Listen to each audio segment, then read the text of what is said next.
बिस्मिल्लाहिर्रहमानिर्रहीम। शुरू करता हूँ अल्लाह के पाक नाम से जो बड़ा मेहरबान नहायत रहम वाला है। देखती आंखों और सुनते कानों को अस्सलाम वालेकुम। बहनों, भाइयों, दोस्तों और बुजुर्गों, आज हम इस्लामी मालूमाती वीडियो में हमें एक मुमताज सूफी स्कॉलर अब्दुल कादर गिलानी की स्वान हयात को पेश कर रहे हैं, जिनकी हिकमत और रूहानी रहनुमाई ने बहुत से मतलाशियों की राहें मुतय्यन की हैं। हम इनकी जिंदगी की अहम वाक़यात, इनके फलसफियाना खिदमात और तसव्वुफ के तनाज़ुर में इनकी तालीमात की अहमियत को बयान कर रहे हैं। इस तहकीक का मकसद नाज़रीन को इस्लामी रूहानियत पर इस पायदार असर और रसूख के बारे में गहरा अदारक फराहम करना है। तो दोस्तों, बहनों, भाइयों, अब्दुल कादर गिलानी एक हम्बली आलम, मुबल्लग और सूफी रहनुमा थे, जो कदीम तरीन सूफी अहकामात में से एक कादरिया का नाम था। वो 1077 या 1078 में गिलान फारस के शहर नाफ में पैदा हुए और बगदाद में 1166 में वफात पाई। मोहतरम मुहियुद्दीन बहुत से सूफियों के नजदीक इनकी हैसियत को दीन को जिंदा करने वाले के तौर पर बयान करते हैं। गिलानी से मुराद अपनी जय पदेश गिलान है। ताहम गिलानी ने बगदाद में अपनी रैश गाह और तदफीन का हवाला देते हुए बगदादी का लक़ब भी लिया। वो गोथल आजम के नाम से भी जाने जाते हैं। बगदाद शहर में क़याम के दौरान गिलानी को अजमी गैर अरब कहा जाता था, जो ब्रूस लांस के मुताबिक इसलिए हो सकता है कि वो अरबी के साथ साथ फारसी भी बोलते थे। 15वीं सदी के मौर्रख इब्ने तुगरी के अल-नजूम अल-ज़हीरा के मुताबिक गिलानी इराक की जब्बल में पैदा हुए, लेकिन इस बयान पर फ्रांसीसी मौरख जाबी ने सवाल किया है। जदीद मौरखीन बशमूल लारंस गिलानी को गिलान में पैदा होने का ख्याल करते हैं। इस वक्त यह खित्ता सियासी तौर पर नीम आजाद था और मुख्तलिफ कबीलों के मुकामी सरदारों के दरमियान तकसीम था। गिलानी के बारे में दावा किया जाता है कि वो हजरत मोहम्मद सल्लल्लाहु अलैहि वसल्लम के पोते हजरत हसन इब्ने अली की औलाद में से थे। इस दावे को आमतौर पर मुस्लिम कम्युनिटी में बशमूल कादरिया की तरफ से हकीकी समझा जाता है।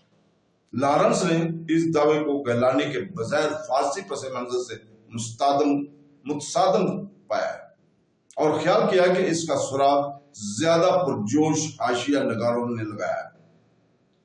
गिलानी ने अपनी इब्तदाई जिंदगी अपने पैदाइश के सूबे गिलान में गुजारी। 1095 में वो बगदाद गए। वहां उन्होंने अबू सईद मुबारक मखजूमी और इब्ने अल्लील से हम्बली कानून का मुताला किया। उन्होंने अबू मोहम्मद जाफर अल सराज से हदीस की तालीम हासिल की। इनके सूफी रूहानी उस्ताद अबुल खैर हमाद बिन मुस्लिम अल दियास थे। तालीम मुकम्मल करने के बाद गिलानी ने बगदाद छोड़ दिया। इसने 25 साल इराक के सहराओं में भटकते हुए गुजारे।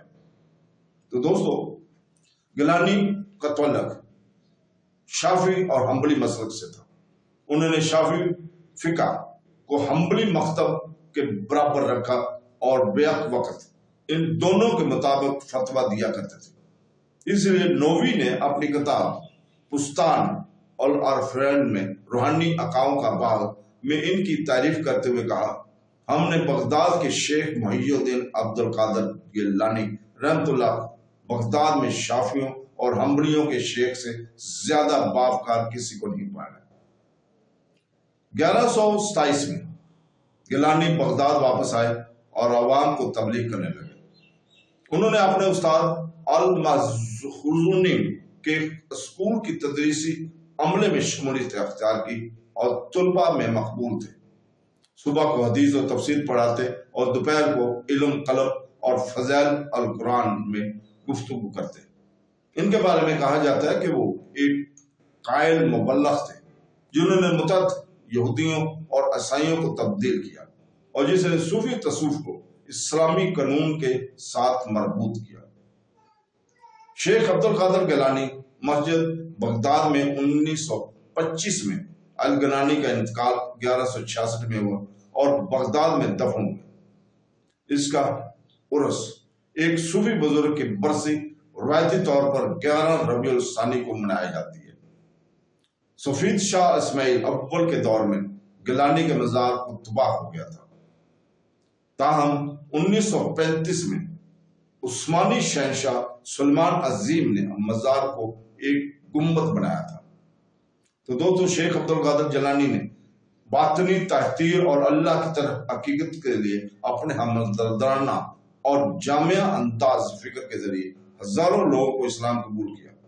اندرونی تحقیر، الہی محبت اور اخلاقی زندگی پر اس کا زور بہت سے لوگوں کے ساتھ گہرائی سے گونجتا ہے، جس نے متنوع پس منظر کے پیروکاروں کو اپنی طرف متوجہ کیا۔ شیخ عبدالقادر جیلانی کی اہم ترین خدمات میں سے ایک بغداد میں مدرسہ القاریہ کا ناکام تھا۔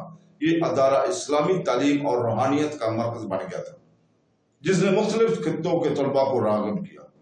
نصاب میں قرآن، حدیث، فقہ، اسلامی فقہ اور تصوف کا مطالعہ شامل تھا، جس میں ایک جامع مذہبی تعلیم فراہم کی گئی تھی۔ شیخ عبدالقادر جیلانی کا اثر اپنے وقت کے سیاسی اور عسکری رہنما تک پہنچا ہوا تھا۔ ان کی تعلیمات نے حکمرانوں کو زیادہ منصفانہ اور اخلاقی طور پر حکمرانی اپنانے کی ترغیب دی۔ نور الدین زنگی اور صلاح الدین ایوبی جیسی ممتاز شخصیات شیخ کے بتائے گئے اصولوں کا احترام اور ان پر عمل کرنے کے لیے مشہور ہیں، جنہوں نے ان کی اپنی اصلاحات اور کامیابیوں میں اہم کردار ادا کیا تھا۔